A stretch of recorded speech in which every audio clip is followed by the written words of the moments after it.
Tonton video ini sampai selesai agar Anda tidak gagal paham.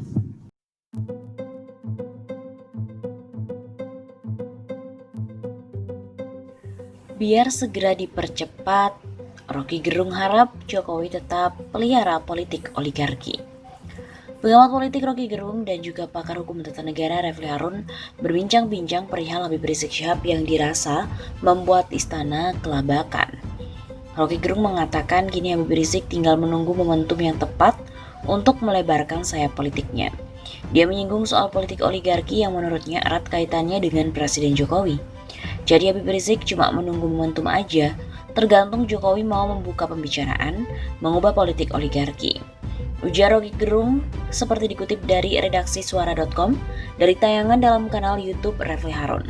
Tapi saya harap Pak Jokowi tetap memelihara politik oligarki, buzzer-buzzer yang tetap arogan, biar segera dipercepat. Sambungnya diiringi tawa Rocky Gerung dan Refli Harun.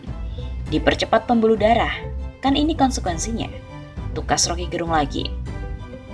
Ini yang dipercepat pecahnya pembuluh darah ya, bukan yang lain. Begitu kata Refli Harun menegaskan ucapan Rocky Gerung. Dalam bincang-bincang tersebut, Rocky juga menyebut Habib Rizik membuat istana susah tidur. Pasalnya menurut dia istana selalu terngiang-ngiang dengan Habib Rizik ke depannya akan seperti apa. Itu nama yang bikin istana susah tidur karena terngiang-ngiang terus di kuping mereka. Besok Habib Rizik ngundang siapa?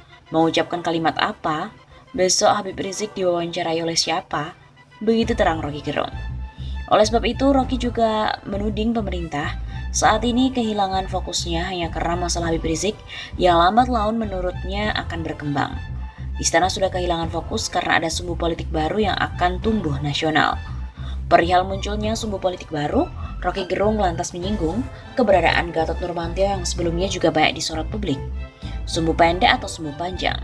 Sumbu pendek hanya karena dari Menteng ke Petamburan, Gatot Nurmantio dan Habib Rizik. Begitu kata Rocky Gerung.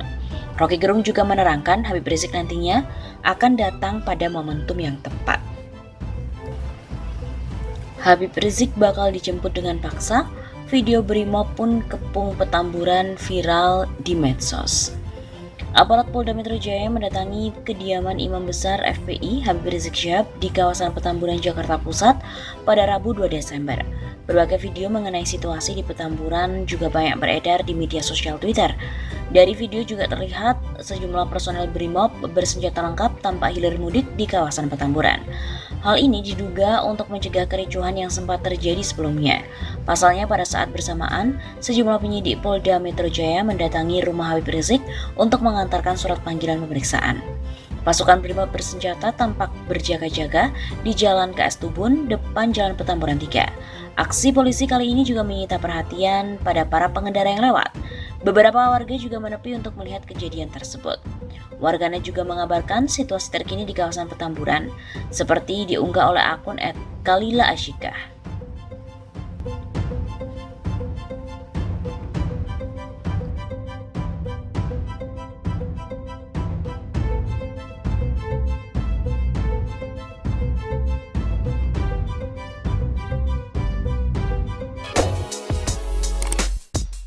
Istana terguncang. Gempa politik lebih dari magnitudo 6,5, berpotensi tsunami politik. Sibuk menyelamatkan diri dari amukan politik akibat salah urus dan salah kelola. Gelombang besar melawan kezaliman disertai gemuruh politik dari kami, sekalipun Syahganda Nainggolan, Jumhur Hidayat, dan Anton Permana harus mendekam di penjara. Kini pun dapat amunisi baru. Sambaran petir dari Imam Besar HRS dan juga Anies Baswedan membuat panik istana. Mencari dalih, mengkasuskan mereka berdua. Berhamburan mencari alibi dan juga perlindungan. Mula-mula disembrolkan melalui lonte, murahan sebagai provokasi, dan seorang minoritas kafir yang menyala-nyala bagai anjing mau menampar Anies Baswedan. Redup dan akhirnya tidak mempan. Skenario pun gagal total. Akhirnya petinggi militer mengancam, pengganggu persatuan dan kesatuan bakalan disikat. Siapa? Tidak mungkin umat Islam merusak persatuan dan kesatuan. Logikanya sederhana. 90% saham NKRI dimiliki umat Islam.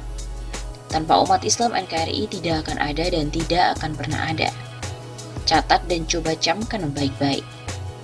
Yang merusak persatuan dan kesatuan adalah para pengkhianat NKRI yang telah menjual dan menggadaikan NKRI kepada asing, aseng, dan asong. Seharusnya militer dan kepolisian ini berdiri di garda terdepan bersama dengan rakyat melawan pengkhianat NKRI, bukan malah mau diadu domba dengan rakyat dan bangsanya sendiri. Selain itu, para pengkhianat NKRI adalah orang-orang yang membuka keran impor TKA Cina komunis masuk dengan mudahnya ke NKRI, menjarah kekayaan alam dan kesempatan kerja pribumi dengan tameng proyek strategis. Tidak itu saja, mereka pun sengaja diduga melanggar Undang-Undang Dasar 1945 Pasal 33 dengan mengesahkan Undang-Undang Nomor 3 Tahun 2020 tentang Minerba dan juga Omnibus Law Undang-Undang Nomor 11 Tahun 2020 tentang Cipta Kerja serta Undang-Undang Nomor 1 Tahun 2020 yang berpotensi melanggar Pasal 23 dan Pasal 27 Undang-Undang Dasar 1945.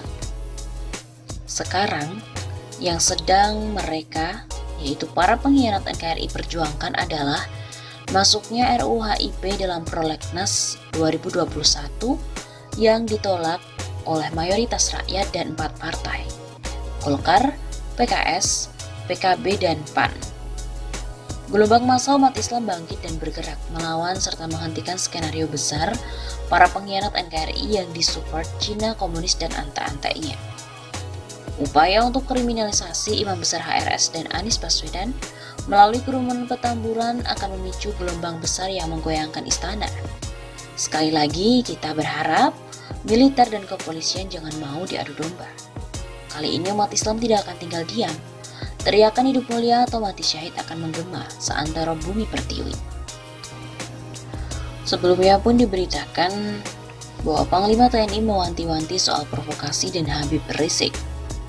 Panglima TNI Marsikal Hadi Cahyanto bicara soal provokasi yang berbungkus isu identitas yang bisa mengancam persatuan. Pesan Hadi muncul setelah ada peristiwa prajurit TNI yang mendukung Habib Rizik.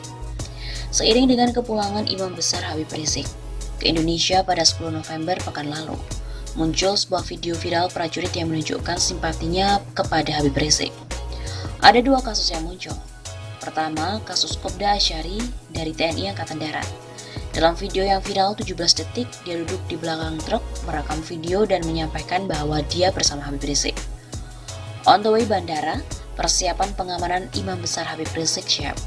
Kami bersamamu Imam Besar Habib Rizik Syihab. Akibat perbuatannya, Kopda Asyari mendapatkan sanksi administrasi dan ditahan 14 hari.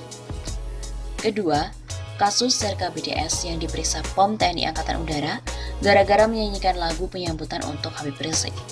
Terekam dalam video 24 detik, dia mengenakan pakaian dinas lapangan TNI dengan topi biru khas TNI Angkatan Udara. Dia bernyanyi lagu keagamaan dan memodifikasi liriknya dengan kalimat penyambutan terhadap kepulangan Habib Rizik. Marhaban pemimpin FPI, Allah Allah. Disambut prajurit TNI, Allah Allah.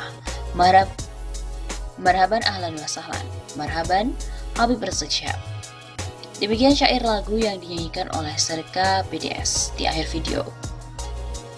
Pada Sabtu 14 November kemarin, Kepala Dinas Penerangan TNI Angkatan Udara, Marsmal Fajar Adrianto, mengatakan Serka BDS akan ditahan dan dikenai sanksi, serta pembinaan dan peringatan dari komandannya.